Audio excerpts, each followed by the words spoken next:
So on behalf of the Harry Bridges Center for Labor Studies and the Labor Solidarity Project at the University of Washington, Tacoma, I'd like to welcome everyone back to this installment of our fall seminar series, Labor Strikes Back. We've got an outstanding event this week that I think really actually connects nicely with the topics we've been covering just recently. Over the last 2 weeks, we've been focusing on the long history of American agricultural workers. And that's labor that, though present very much so in our day-to-day lives, often seems from the consumer's perspective invisible, right?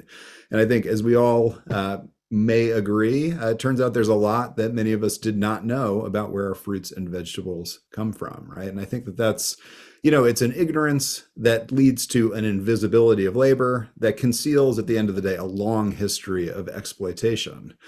And so tonight we're going to be talking about another group of workers who often struggle to be seen, to be heard, and to be understood. And I think unlike farm workers, whose work occurs in remote fields, truckers and the rigs that they pilot are seemingly everywhere, especially if you're driving around Tacoma. But despite that comparative visibility, I think there's a lot that the average American consumer fails to understand about that line of work, as well as the people who pursue it.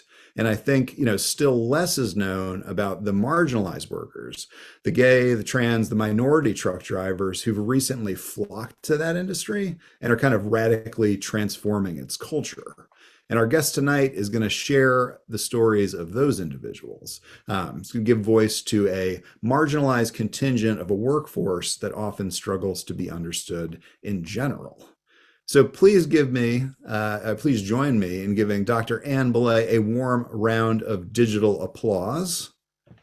Thanks for joining. And I've got a bit about the author. So after completing a PhD from the University of Chicago, our guest promptly became a car mechanic.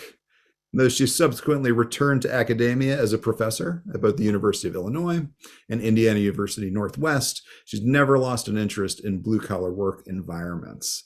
In fact, her first book, Steel Closets, Voices of Gay, Lesbian, and Transgender Steelworkers, explores the experience of LGBTQ workers within the mill communities of America's Rust Belt.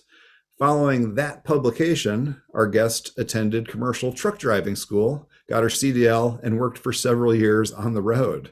And this is an experience that allowed her to compile a series of oral histories of truck drivers that would form the foundation of her second book, amazing title, in my opinion, Semi-Queer, Inside the World of Gay, Trans, and Black Truck Drivers, which is a finalist for the Lambda Literary Award in LGBTQ Studies.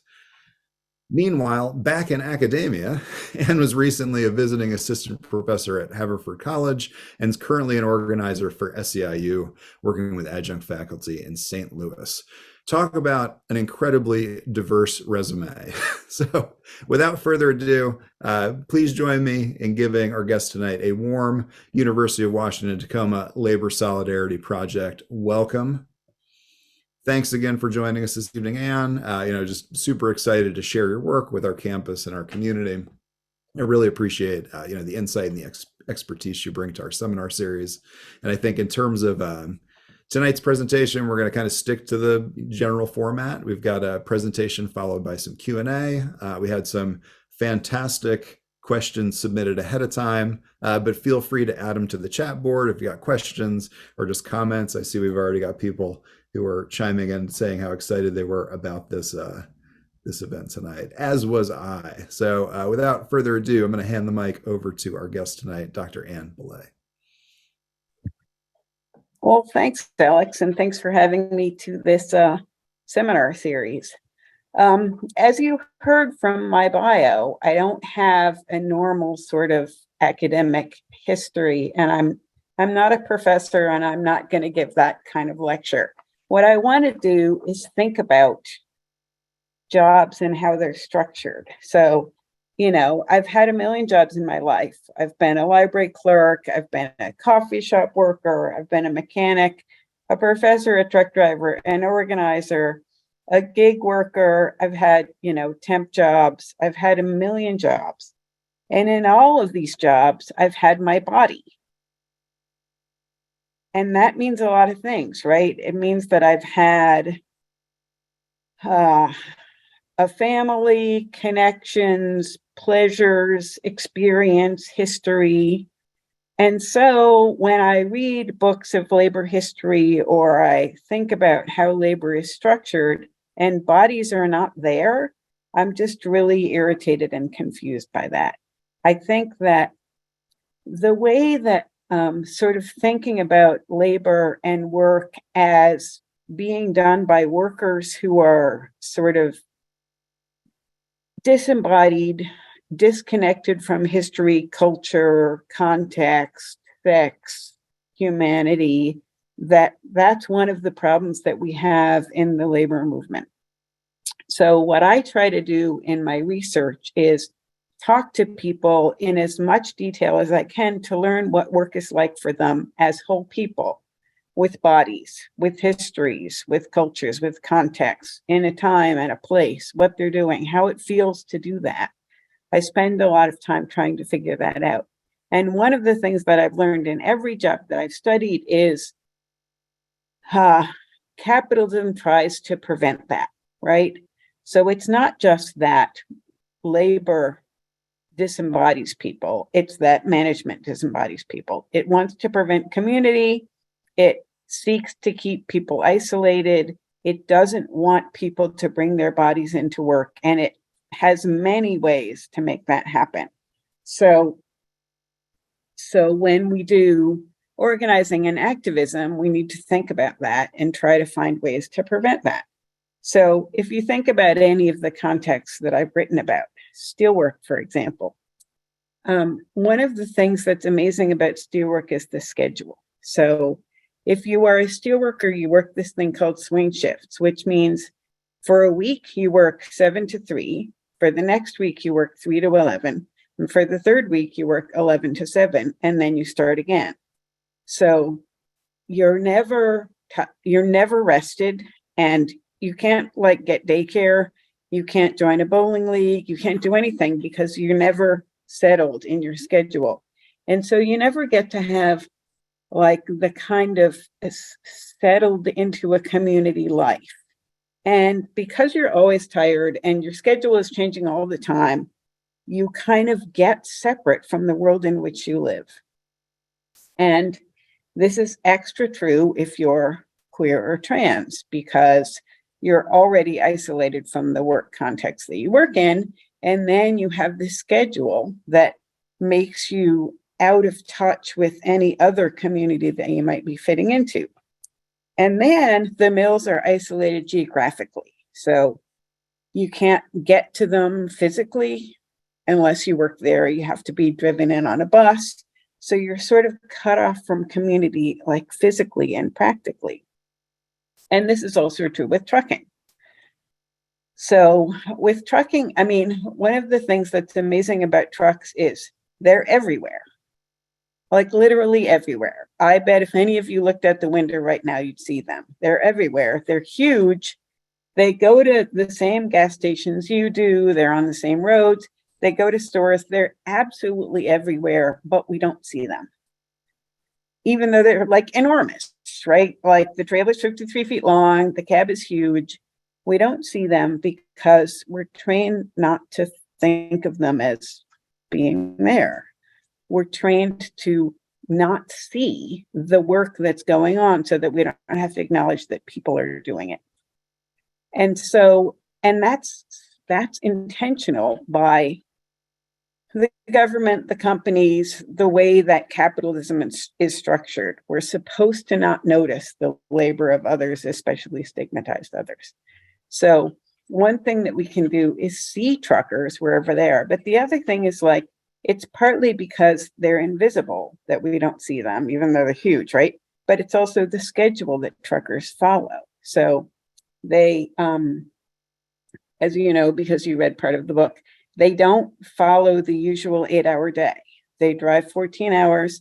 So they're always tired, always somewhere else, always moving, never settled into an established schedule. So they don't they're always leaving.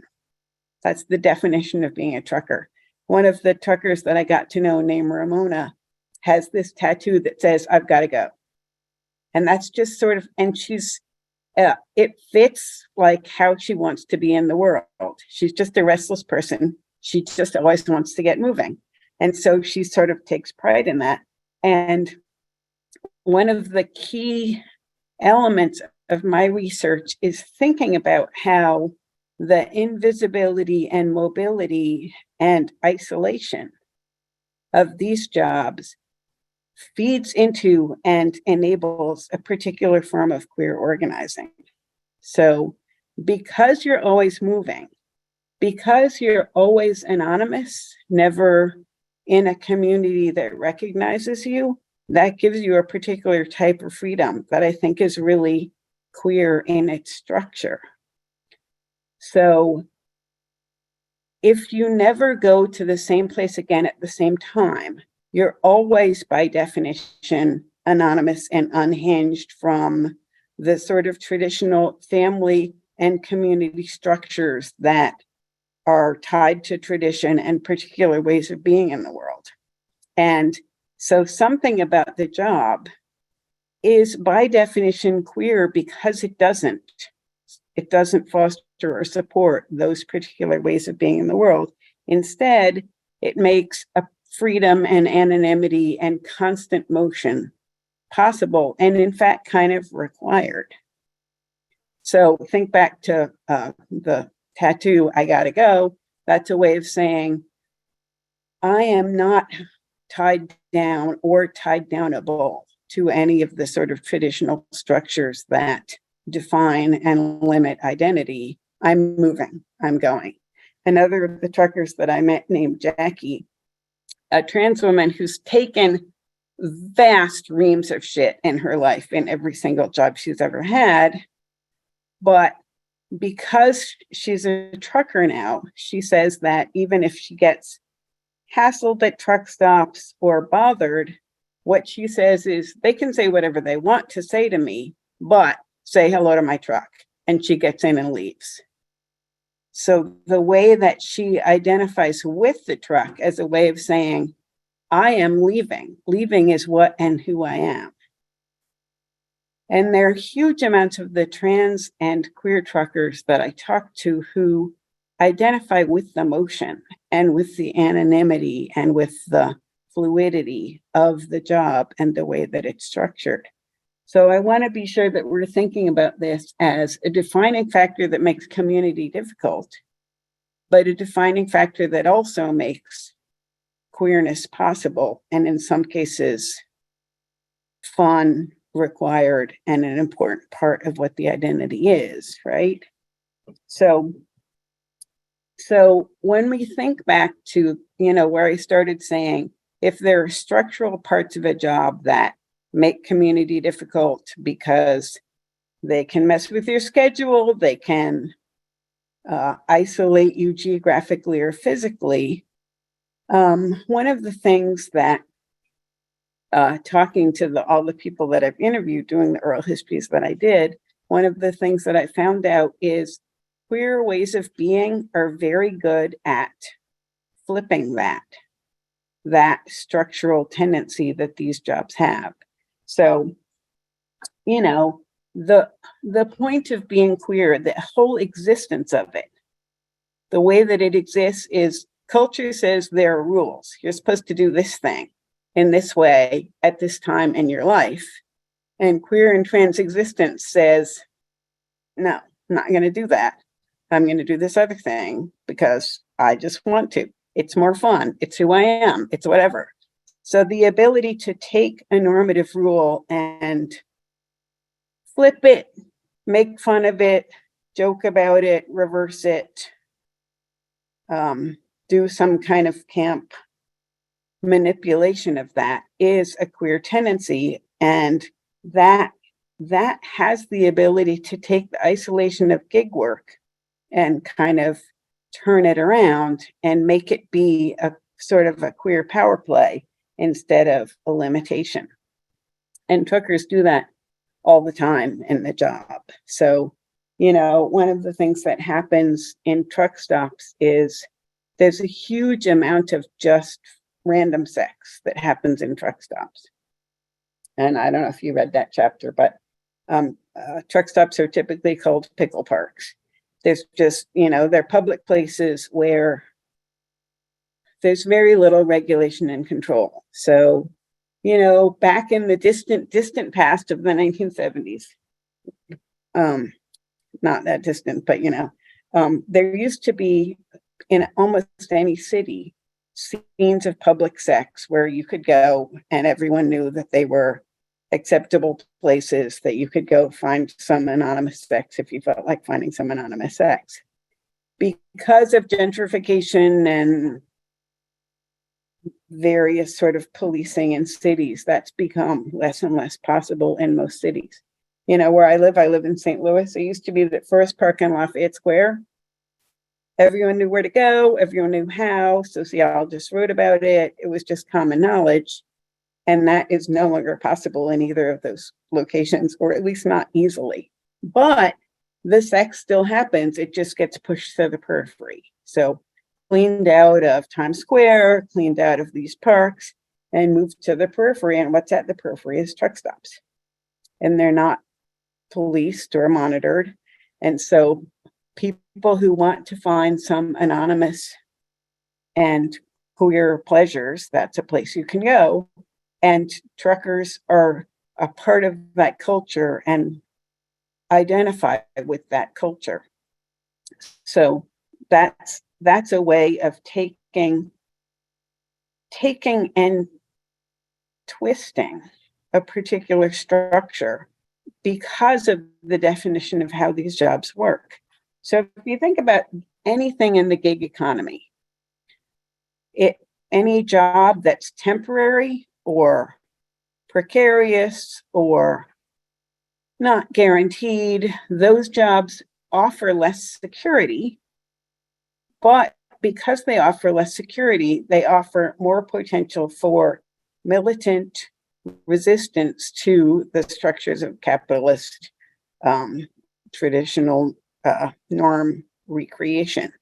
So what you have is, as soon as you have a job or anything that you need to protect, you're less willing to take risks. So one of the things that the gig economy makes possible is militant risk-taking worker behavior that might lead to a more radical transformation of the capitalist system. So these jobs, because they force an isolation and a particular structural preventing of community, because of that, they can be queered by the people who are in them to turn them into like a critique of the whole capitalist structure that keeps workers in general unable to really make any progress other than sort of minimal reformist progress. So, and the job that I do now is I organize adjunct faculty, and adjunct faculty are a different example of this, right? So these are part-time professors at 4 institutions in St. Louis. And because they're gig workers, they don't have jobs to protect. So the definition of adjunct faculty where I work, and it varies a lot, at these 4 institutions, you get a semester by semester contract.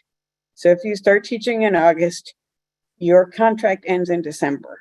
You have no guarantee that you will have a class in the spring semester, let alone the next year, let alone 5 years from now, right? It's just a semester by semester contract. And this is obviously super precarious and abusive, but what it also is nothing that you need to protect. So you don't have the, like, oh, you're meeting my cat. You don't have the conservative tendencies that stability brings with it. So tenure track faculty have to worry about their future, whereas adjunct faculty know they can be fired at any time, and they will at the convenience of the institution, and there's nothing they can do about it. So they have a certain freedom to kind of challenge the structures that limit possibility. So an example of that is I have adjuncts at this one institution who like to use camp and theater to point out the imaginary nature of what a professor is, right? So what a part-time professor is someone who looks like a professor and acts like a professor, does the work of a professor for the pay of, practically nothing.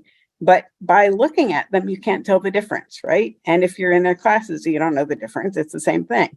But so what they do is they go to work in the morning dressed like professors, which of course is what they are, right? So they just go to work dressed as what they do. But by doing that, like self-consciously, the point they're making is all jobs are just dress up, right?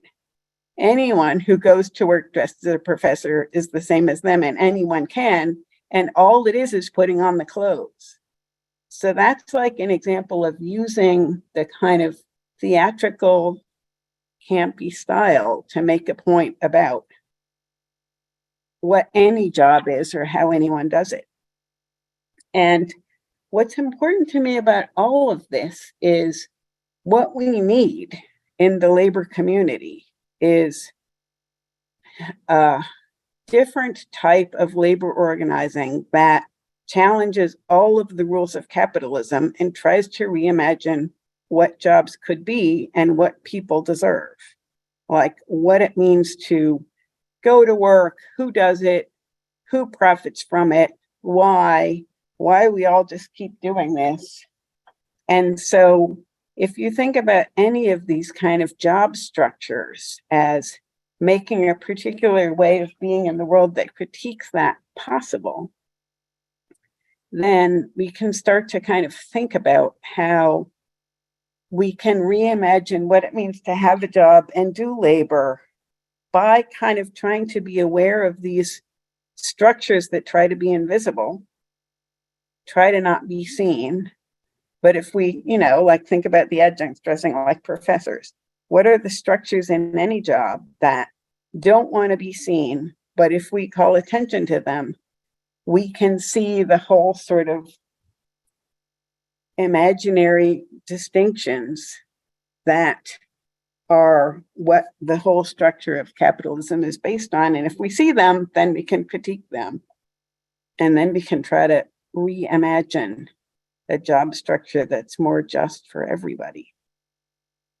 And I can talk about truckers and steelworkers forever. I am obsessed with them. I spent 4 years interviewing truckers for that book, and I am still friends with 9/10 of them. And, I see them all the time when they come through town, and I don't pretend that I have any distance from them. I think they're amazing, and I love them to death, and I will talk about their stories forever. But I also thinking about how gig work or blue collar work is structured in such a way that people and their full experience and bodies and situations are in it gives us this kind of queer critique of how labor more generally can be organized or changed.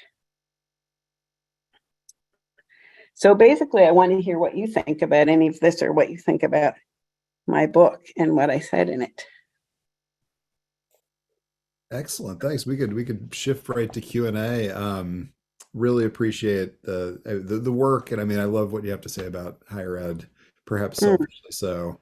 I think you're spot on with that sort of assessment of how capitalism kind of it sort of denies our individual identity, but also sort of disembodies particular bands of workers. And that's why I think as I was kind of preparing the intro, thinking about kind of moving from farm workers to truckers, it seems like a radical jump from one industry to the next. But I mean, these are really just, a different sector of the economy that sort of allows the vast majority of us to live our days, without worrying about where things come from, right?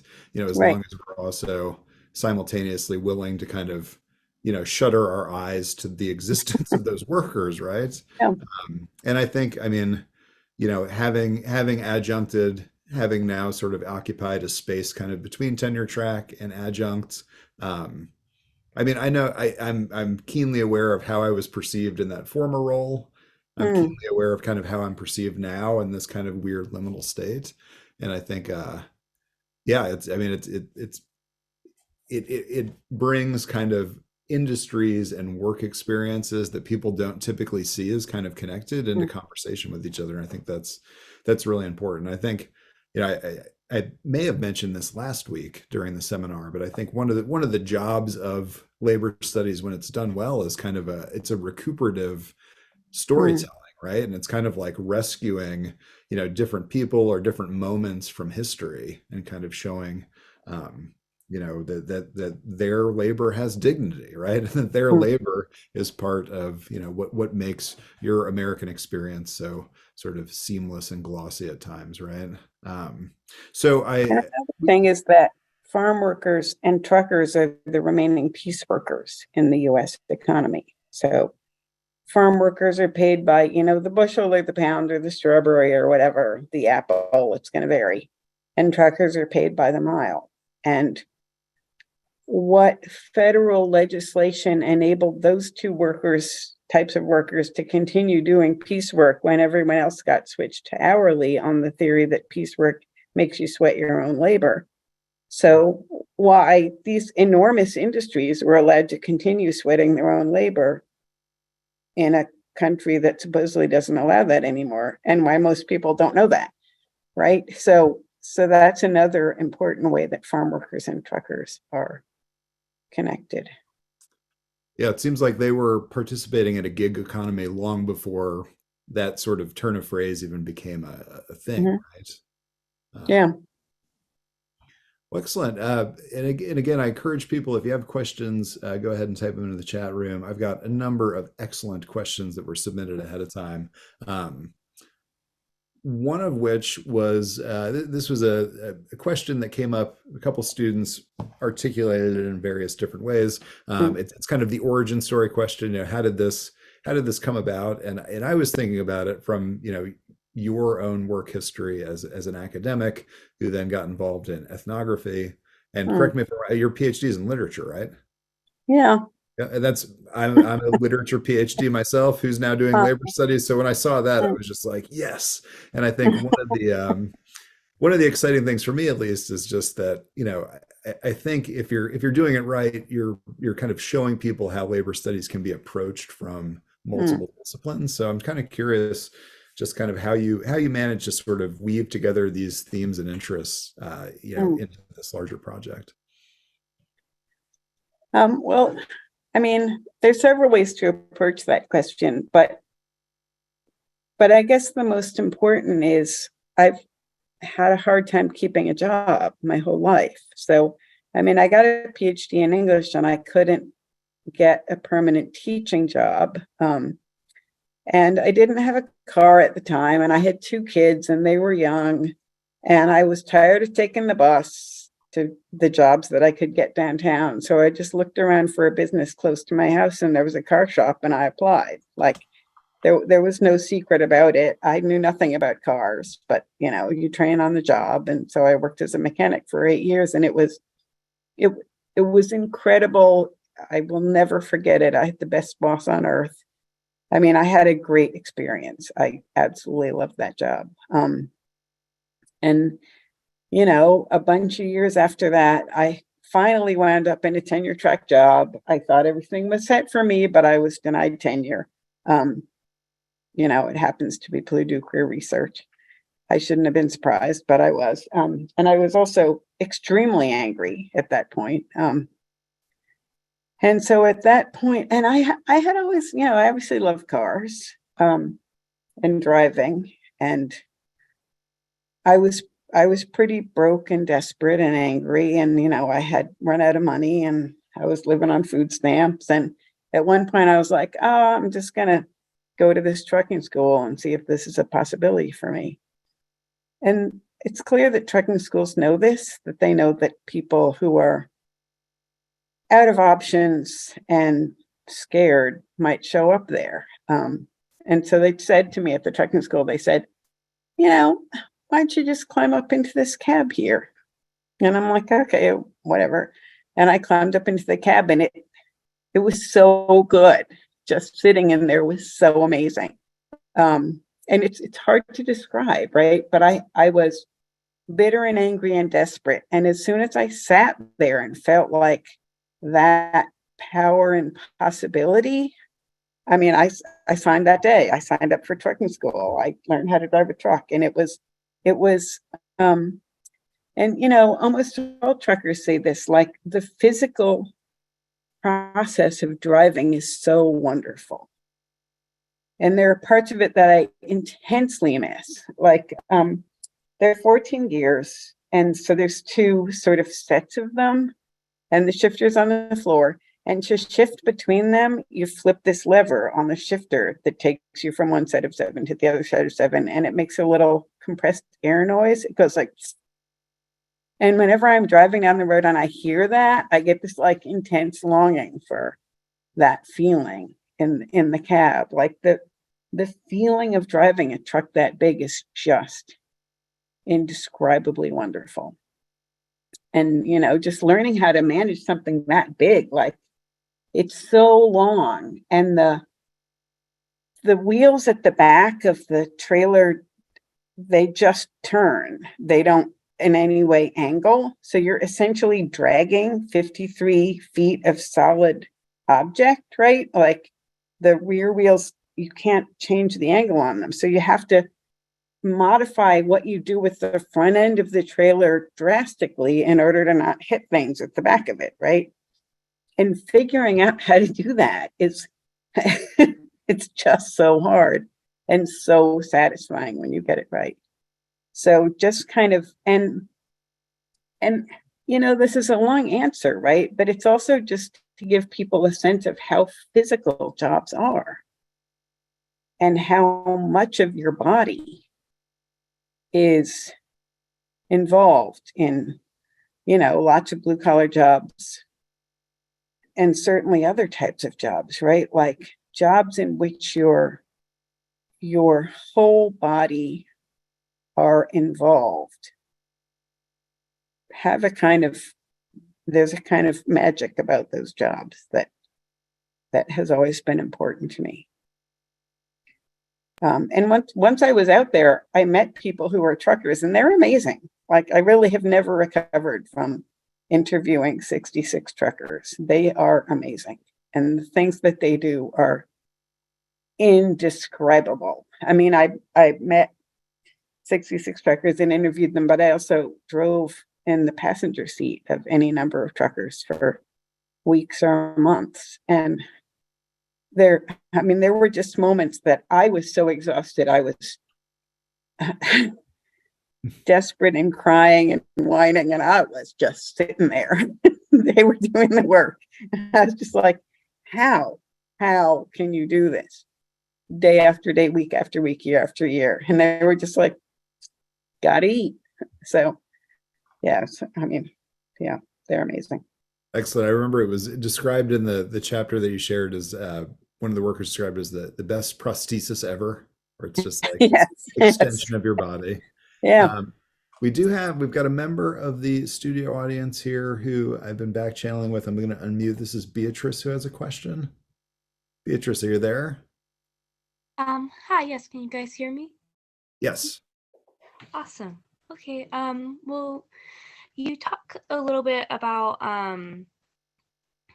the legislations, and then of course talk a little bit about the problem of people, I guess, like the continued conversation about who should use what bathroom. And since like we continue to, sorry, my dog's barking. Since like the United States continue to pass legislation for movements involving queer people, trans people, and people of colors, could these movements advocate more protection and safety while on the road, so that someone's life is not at risk while doing a job that is beneficial to their expression of who they are? I mean, could certainly, yes. I mean, one of the things that I wish were true was that queer and trans activism across the country cared about blue collar workers. And I've spent a lot of time and energy in the last 6 years trying to get queer and trans activists to care about blue collar workers, poor people, non-white people, right? Like, I mean, that's what queer and trans people are, like in enormous numbers. I mean, queer and trans people can't keep jobs and struggle to stay employed and frequently do black market work or gig work or temp work, right? And this is going to vary, right? Based on your access to cis male heteropatriarchy, right? Like if you're a white gay guy who lives in New York and has a college degree, you're probably fine. To the extent that you aren't, you're going to struggle to get and stay employed. And so like the queer and trans community is enormously poor and enormously non-white. And trying to get anyone at the HRC to acknowledge that is like, good luck. But it is something that, I mean, yes. These are people, this is our movement. This is who we are. We need to stop sort of caring about marriage, which is absolutely irrelevant to all of these people's lives, and think about restructuring the energies of the queer movement so that we're focused on life and work and poverty, some kind of addressing of, you know, capitalism and class hierarchy and income inequality. And it's, I mean, it's something that is really, really needs to happen. And if anyone has ideas of how to get that to happen nationally, that would be great to hear. I don't know, Andrew, is that why you had your hand up before? Or did you have another question? Or were you going to solve that problem? Please. Oh, I may have to. Oh yeah, no, I just had a question. Oh, can I ask it or? Oh yeah, go ahead. Sorry. Okay. You mentioned a little bit about dehumanization in capitalist systems, especially these very isolated jobs. Do you think that this is a result of active maliciousness or just indifference to suffering? I mean,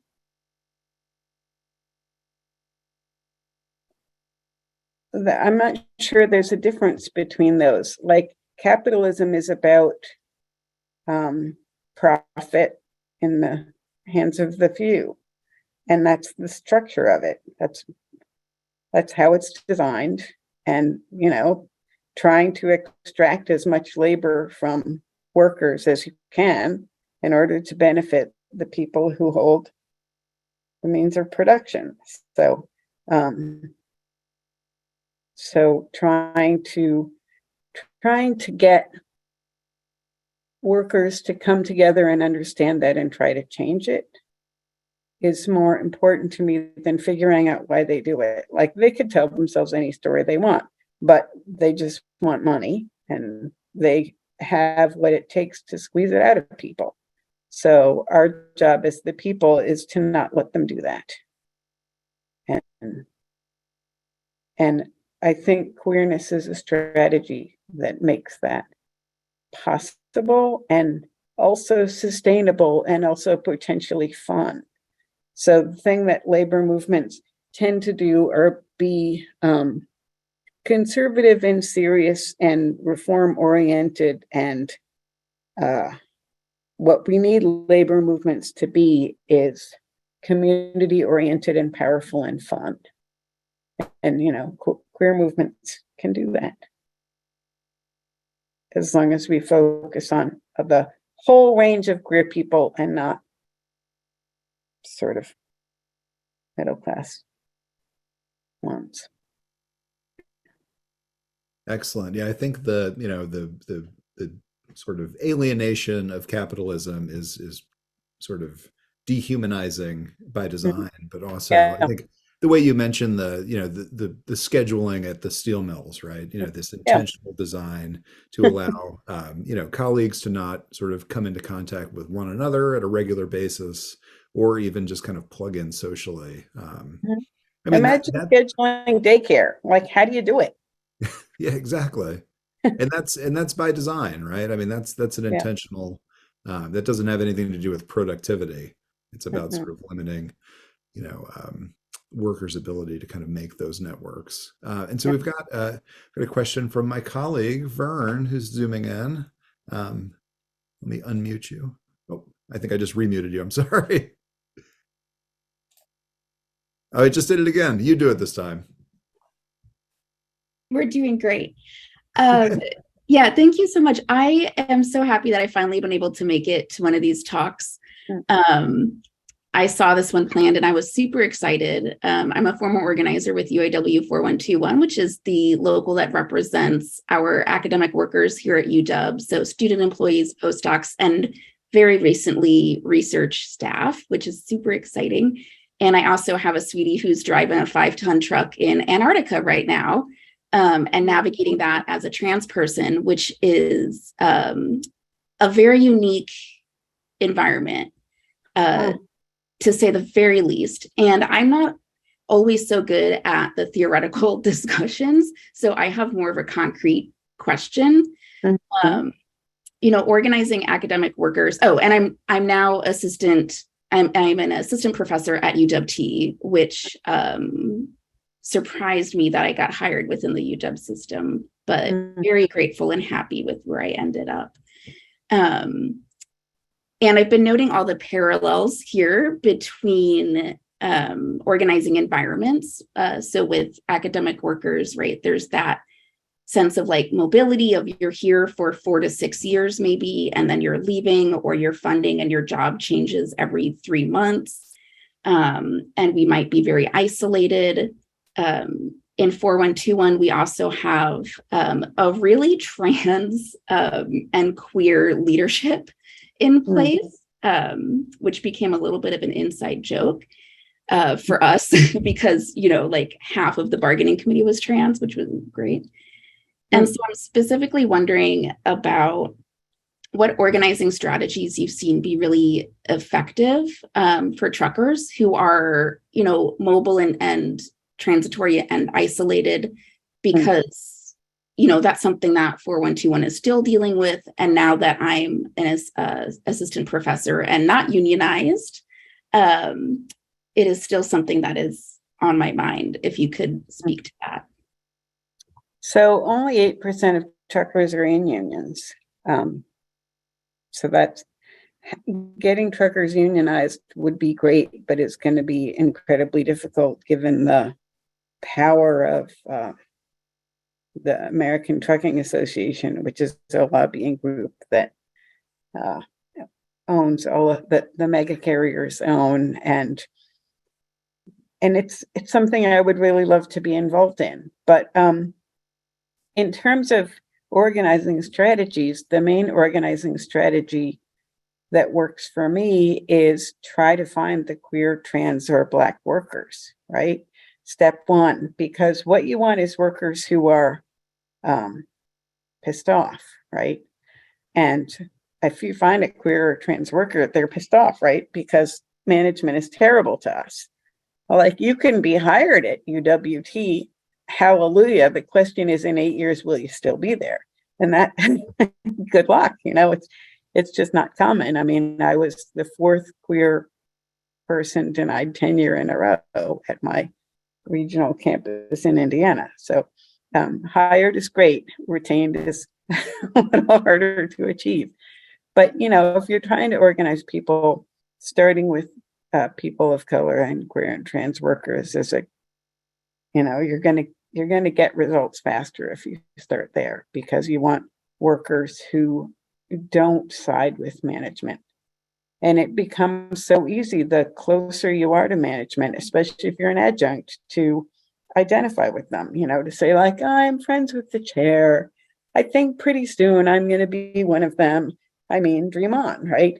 So to the extent that you can feed into cultural patterns or use those to help you organize better, it completely helps. But full-time faculty should organize too. wherever and however they can. Everyone should, right? I mean, look at Starbucks. Starbucks is organizing all over. And why? I mean, 90% of Starbucks workers are queer and trans. So there's clearly a sort of, they feed each other. Excellent. We had a question in the chat board from someone whose microphone isn't working. So I'm going to be playing human microphone here, scrolling back up to Kat's question, who asked, I was wondering if you could speak more to the presence of the body in jobs. I've done some research in embodiment studies and labor, but I don't see the two fields overlap almost at all. How does having a body, especially a queer trans one, play into the work you discuss? What ways can embodiment and labor studies learn from each other? It's a good question. Yeah, I mean, embodiment is, I'm not sure what people mean when they say embodiment sometimes. Like that's a word that seems to have meaning in particular sort of theoretical contexts. I can totally talk about bodies and queer and trans bodies, and that's possibly what you mean, and so that would maybe help. But trans women in particular get trucking jobs because they can get hired there, right? So if you're a trans woman, especially a blue-collar trans woman, other jobs are not going to hire you. So these are people who are easily clocked. They're large. They identify as trans. They're not trying to pass. They don't want to pass. Trans is the identity that they're parked in on purpose, right? So it's not like people who are transing to another identity in which they will then station themselves, right? Like they are permanently and intentionally trans. And so they can be easily identified and they don't mind, right? Like Mary Lou, who is one of the first trans women that I met as a trucker, is in the most personality you will ever meet in a single person ever, and the most fun on earth, and introduced me to karaoke. And so she's like fabulously femme, gorgeous trans trucker who sings karaoke in this deep bass voice. And like, it's the sexiest thing you ever saw, but it's also like just deliberately getting you, you know, like, because everything is so seamless. And then she opens her mouth and you're like, oh, it just completely messes with your mind, right? So, but these are people who can't be hired anywhere else because, you know, the world is just not going to accept them. But trucking will hire them because trucking just wants someone who will sit in the seat. And the job might be rough, there might be harassment, there might be rape, there probably is, but it's work and it pays and it's there. And, you know, in a world in which a body that's making itself for important reasons be a problem, that job is there and important. And then there are the many ways that being constantly in motion feed into that identity and make it meaningful and make it like the prosthesis comment, right? Make it be that you take on the power of the truck and it becomes a part of your identity and like feels like kind of an exoskeleton, becomes this kind of connection to your physical self. And like when you're driving the truck, I mean, there's so much pleasure in the experience of it and that's also true with mechanics, right? It's a very physical job that you have to get your body fully engaged in order to do it. And so both of them are jobs in which, and steelwork too, like you come to rely on your body a lot and it gets tied into your identity as a worker. And that's often not true in pink collar, white collar, service work jobs. And service work is a much more complicated category, right? Like there are lots of service work jobs in which your body is fully involved and implicated and meaningfully tied into what the work means to you. So I'm not sure that's about embodiment, but it's about bodies. Okay, yay. According to Kat, it absolutely answers my questions. Excellent. I was just thinking as a contrast to academic work too, right? It's just so, which is so cerebral and so kind of detached from the body often. Yeah, and also like you feel like you're more meaningfully in the world as a trucker, right? And like my best example of that is, I mean, I've always known that toilet paper comes from trees, right? I've always known that. Like everyone knows that. But when I was a trucker, I frequently drove to the Gulf Coast of Mississippi. Mississippi is covered in trees. I never knew that. And I drove down and I would drive on these little roads where all the trees were lying on their sides, piled up by the side of the road.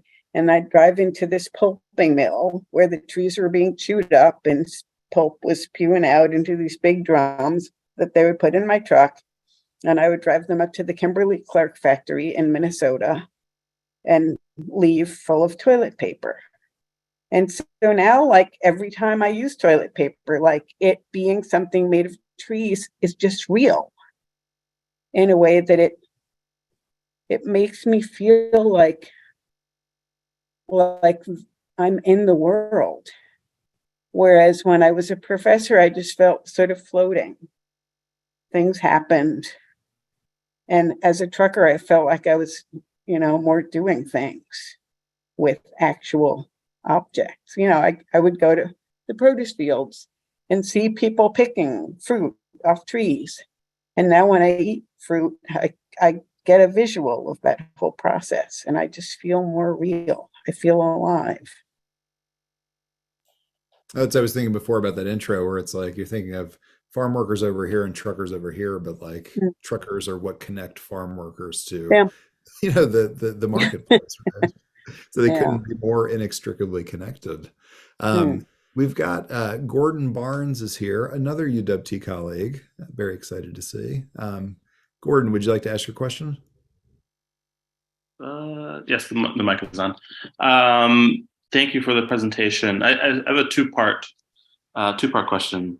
The first part of the question sort of relates to your answer to Vern's question around organizing, and I'm wondering if there are substantive differences, at least in the research that you've done, between those workers who are what I would say are petty bourgeois owner operators of trucks versus those who are working for a trucking company, and how that difference is manifested both in terms of broader labor organizing, and then also in terms of what you spoke about in terms of sort of queering the space around the truck stops, if there is a difference. That's the first part of the question, or that's the first question. There's a second question. The second question is that within the sort of the wider world of trucking, how do queer and trans truck drivers deal with anti-gay, anti-trans sentiment from other truck drivers? So sort of like the sort of broader society, the state, so that stuff is there. But obviously, it then comes down to people that they're working with and interacting with as they're going across country, and so forth. So I'm wondering how those interactions are played out and negotiated. And thank you very much. Very few of the people I met are owner operators, and very few truckers are owner operators. So there are a lot of people who lease trucks, and those are lease purchase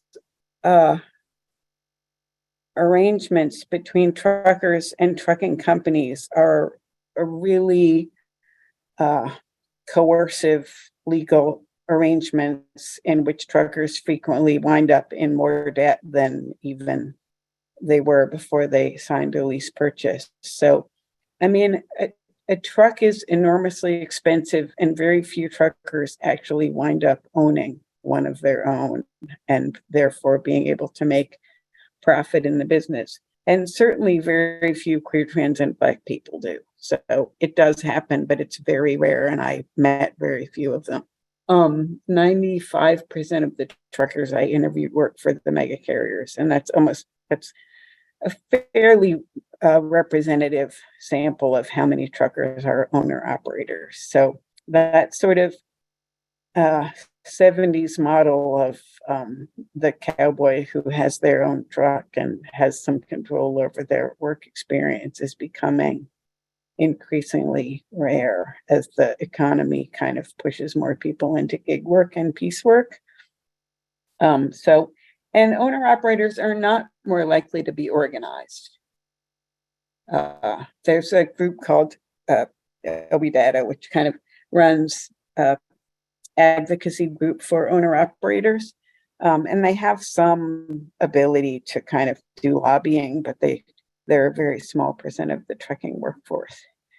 The other question is super more interesting to me. I mean, one of the things that I learned doing research for both of my books is that blue collar people are often much less homophobic than they're portrayed as by people in white collar jobs, right? So that isn't to say that blue collar people aren't homophobic, and there is frequently lots of fear, violence, rape, harassment in blue collar work settings, but that's also true in white collar work settings, right? So every white collar job I've ever had, I've been fired for being queer. I've never been fired from a blue collar job for being queer. Certainly I've been hassled, but that's different, right? So the historical argument there is made by Nadine Hubbs, and Hubbs's argument is that at some point in the 1960s or 70s, the white middle class media culture of the US decided that they were going to be tolerant of queer and trans people and embodiments. And in order for them to take on that role, they had to portray working class and blue collar people as racist, bigoted, and homophobic. And blue collar people have always been accepting of vast amounts of diversity in all kinds of ways, worked together with all kinds of people, didn't really give a shit. Until in the 1970s, tolerance got moved up to the middle class and bigotry was projected onto the working class. Like, I mean, all the sex that goes on in truck stops is, between men, principally. And these people don't identify as gay, but, they're in truck stops having sex with other men, right? So, they're not gay. They're just queer or doing whatever appeals to them at that moment. So there's plenty of explicit homophobia. It's not a particularly accepting environment in some ways, but there's also huge amounts of, the steel mills were much more hostile towards queer and trans people than trucking life was. The shock for me of being out on the road and seeing as many trans women completely visible and everywhere as there are, I did not expect. So, there's a huge amount of just don't name it and make me acknowledge it, and we'll all just pretend that everything's okay. That's a very kind of common standard in blue collar work settings. So there's much more tolerance and acceptance. And, one of the first steel workers that I interviewed said that in the 70s, everyone used to go out to gay bars with him all the time. And it was just completely fine. Nobody cared in the steel mills. It was only after the gay rights movement put a name to it and made it something that people were supposed to hate, that then they were more awkward about acknowledging his presence in their work setting. So I think it's worth like a general revision of assessments of what queerness is and how class shapes that, and how it's shaped by class, and how all those kind of fit and interconnect. And in my research, what I try to do is just stay in the particular stories of the particular people that I met, and try to avoid making kind of large statements about what's possible or what isn't. I mean, the trans people that I interviewed loved the work, though it was often full of stress for them, but they still loved it and loved the community. And that's important. Well, it seems like from my perspective, at least, it's hard to sort of prescribe solutions to problems within an industry when, it's clear, I mean, based on these books, like the average person doesn't know much about these industries, right? It's kind of like, we need to first sort of like document what's actually going on in the lives of the workers in these industries, and then, maybe look forward towards solutions. I had a question that came in, and again, if you got more questions, feel free to throw them on the chat board. A question from a student who read the chapter you shared about your use of Allison M. Cole's The Cult of True Victimhood, which is a book I've never heard of, and the way that the structure of trucking in some ways kind of plays into this sort of more conservative victimhood ideology. I was thinking, I'm surprised nobody mentioned it. I feel like so much has happened over the last couple of years that all just kind of blurs together. But of course, all the trucker convoys, like it's important to, while acknowledging the way that the industry's changing, maybe in more progressive or queer directions, it seems like we're also at a moment of a backlash, and it seems like, at least, I know in Canada, and then there was rumor of a DC trucker convoy. I don't know that ever really played out to the degree that it did in Ontario, but I mean, that was big news. And I mean, were those independent truckers? Were they owner operators? Were these people who have just, convinced themselves that they, that they kind of fell into this cult of true victimhood, or were they being put up by the industries that they worked for? I mean, when the trucker convoy was happening, I wished that I had an academic job so I would have funding to go up and ask, right? What I heard from truckers was that most of the truckers in the trucker convoy were pickup trucks, that they're more sort of skinhead white boys than anything else, and that there were very few like actual professional truckers involved, and that when it tried to move to the US, it just fizzled and nothing happened, which is what always happens here. I mean, truckers have been micromanaged to an egregious degree by federal regulation. So when the Jimmy Carter signed an act that deregulated trucking, and what that means is the trucking companies are no longer regulated. What's regulated is the individual workers. And that, Jimmy Carter started it, but it's been a pattern that gets into place, and it turns up in gig economies all the time, right? But instead of managing freight or setting freight standard rates, workers are, their time, their safety are just micromanaged in incredibly, absolutely belittling degrees. So trucks have automatic braking. They only drive, if you're ever on a highway driving behind trucks and one of them is taking forever to pass another, and it's just like infuriating to be driving behind them, that's because the truck that's trying to pass is governed. So it only goes, say, 63 miles an hour, won't go any faster. You can't make it go faster. And that's just, as a driver, so unsafe and infuriating. And they have automatic braking. So if you get too close to a traffic cone, the truck automatically engages its brakes and you get whiplash because we didn't know this was going to happen. So there are all of these ways in terms of like sleep, sort of how you manage the schedule, that trucking life has been micromanaged more and more and more and more, and the pay has gone down and down and down. So this sort of experience of being a trucker has shifted drastically over the last 20 years. So there's a lot of anger among truckers about what's happening and where this comes from.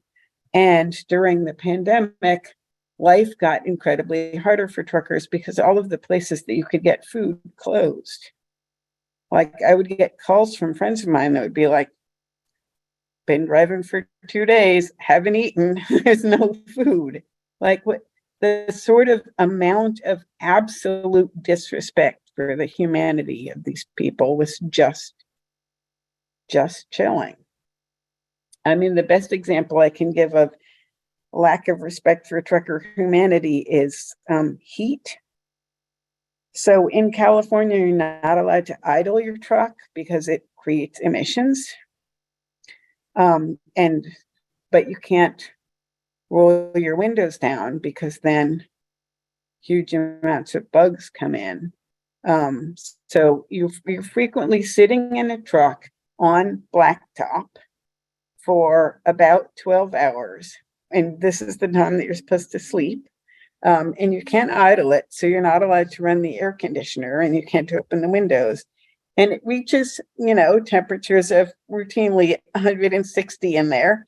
And you're expected to sleep because then you're going to have to drive for 14 hours after that. And at the same time that truckers are enduring those conditions, the government determined in California that if you see a dog left in a car in the parking lot, it's legal to take a break and smash the window because you're not allowed to allow your dog to endanger themselves in that manner. So truckers are literally less valued than dogs. And they know that. And they're like, well, thank you, world. So, I mean, that sort of frustration at the way that government regulation that is argued to be about safety turns out to be about micromanaging and harassing workers, then that energy gets turned into things like the trucker convoy. Though, again, that kind of fizzled and hardly contained very many truckers. Crossing the Canadian border was very complicated during the early months of the pandemic. And it created a lot of income problems for truckers who depended on Canadian runs to support themselves. That's ironically, a lot of those regulations you've mentioned sort of fall within the larger umbrella of deregulation, right? So there's kind of this. Yeah, exactly. It's called deregulation, but it really is just shifting regulations from the company to the individual. Yeah. So they've sort of abdicated responsibility up top and just shifted it lower and lower. Yeah. Well, we did have a question submitted from a student who I think is on an iPhone, so probably can't pick up my direct messages. But he was curious about whether or not, and this actually connects to last year we had some folks come in to talk about organizing at Amazon and sort of like choke points theories of organizing. Is it possible to imagine a future where truckers could organize and perform some kind of actual logistic strike, using kind of choke points approaches to maybe working with the ports or major distribution centers? Is that impossible given the amount of union saturation at this point? Oh, it's never impossible, is it? I mean, the ports, many of the ports are organized. The Port of Long Beach and Fort Elizabeth in New Jersey, those drivers are unionized. I mean, it's just a question of so many federal regulations are in place now that make organizing difficult. And there's also a lack of labor education among workers. So if either of those things changed, then it wouldn't have to be both of them. But if either of those things changed, then there could be, truckers used to be organized in droves, right? Like the Teamsters ran trucking forever. And by using that collective bargaining, it fought off some of this micromanaging stuff. So either federal regulations governing trucking have to change, or some education about what unions are and can do. Like, the general workforce doesn't have a good sense of that these days. And truckers certainly don't. Most of the truckers I talk to were like, oh, we don't need that. And I'm like, you tell me about your working conditions, I think it would help you. So a general sort of re-education about what unions are and how they work that actually addressed who truckers are and what the circumstance of trucker is like would make a huge difference there, I think. How to do that or who could do it? Yeah, I don't know. I mean, some union is going to have to pick that up. Have you been following the Teamsters Reform Party situation? I know that they're, yeah. I mean, does that seem like a potential, at least step in the right direction? Yeah, I mean, there needs to be a more widespread education of the workers. And that's not what the Teamsters are focused on. They're focused on trying to fix how kind of their union hierarchy is organized, which is important, but sort of getting information out to truckers and to people in general about what a union is broadly would need to happen. And the Teamsters aren't working on that, are they? Not that I know of at this point, but as we discussed before the public entered the call, I'm a glass half full person, so I'm cautiously optimistic, but emphasis on the caution there. And I want to be mindful of the fact that you're zooming in from St. Louis. I don't want to keep you up all night. So if anybody has additional questions, I did have one based on something I read in the intro. So apologies to those of you who did not get the chapter that I read the whole book and recommend you buy the whole book. But you mentioned in your intro that quote, truckers' situation at the start of the 21st century is a more intense version of the struggle we all share.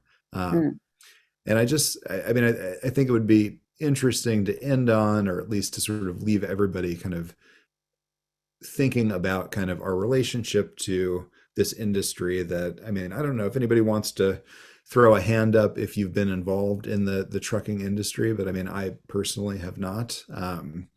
I'm curious to know how you see sort of work in this industry connected to sort of the work that we all do, or if we're students, the work that we're planning on doing as kind of a more intense version of that struggle.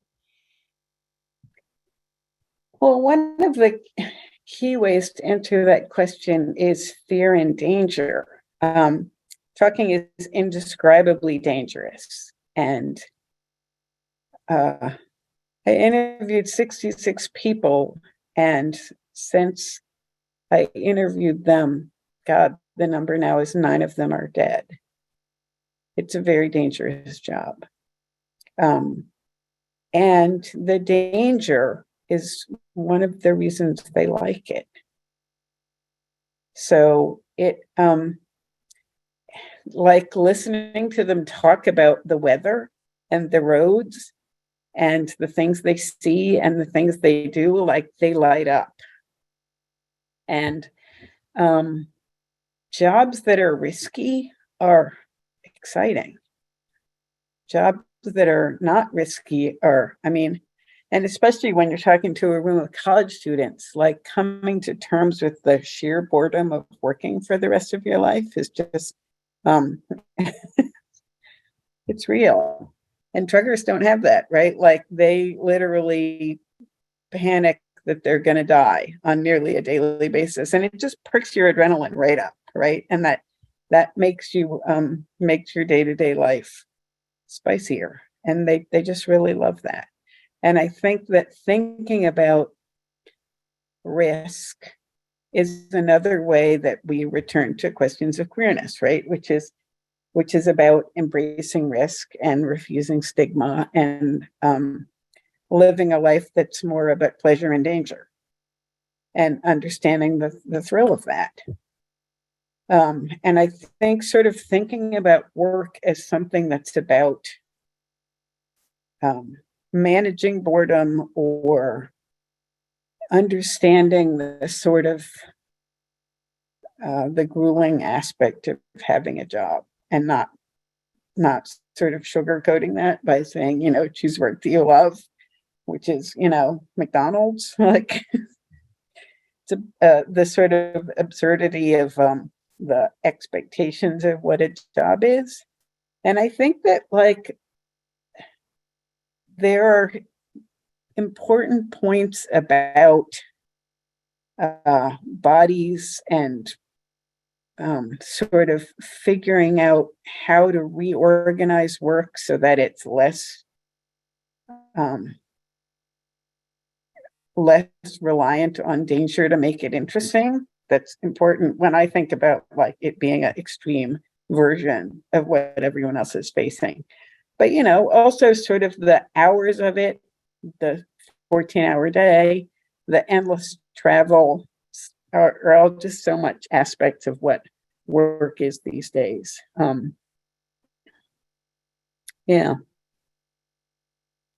Well, I think too, the surveillance, the micromanagement, Yeah. like so many of these things, again, in an industry that, feels distant from me also, in reading this feels very familiar. Yeah. So Yeah, again, the cameras everywhere, just cameras in the truck stops. I mean, jobs are just full of cameras and surveillance now, yeah. all of them. Well, I cannot thank you enough for zooming in tonight and sharing your work. Again, can we get one last round of applause for our guest tonight, Anne Balay?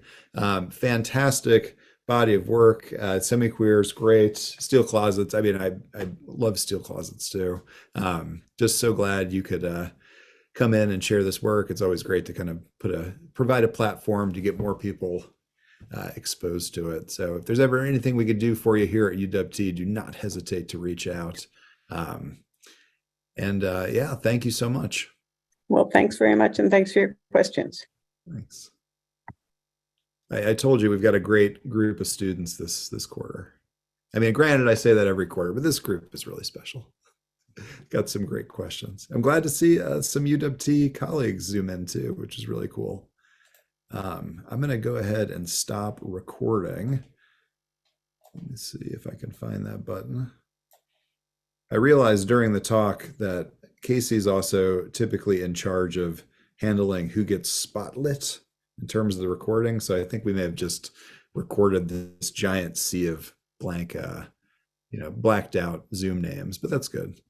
That'll work. And excellent. And I'll reach out to you tomorrow about kind of next steps and all that good stuff. But I mean, I thought that was absolutely fantastic. Well, thank you. It was fun. Cool. Well, let's stay in touch. And like I said, expect an email from me tomorrow. And it was good seeing everybody. Thanks for everybody staying. All the great questions. Good to see you. And we'll see you next Wednesday. I'm totally blanking on who's even coming in. I got to change gears. I got to design that flyer and do that reading, but I'm sure it's going to be fantastic. Is it Jennifer Worley? I'm not sure. All right, we'll figure it out next Wednesday. All right, take care.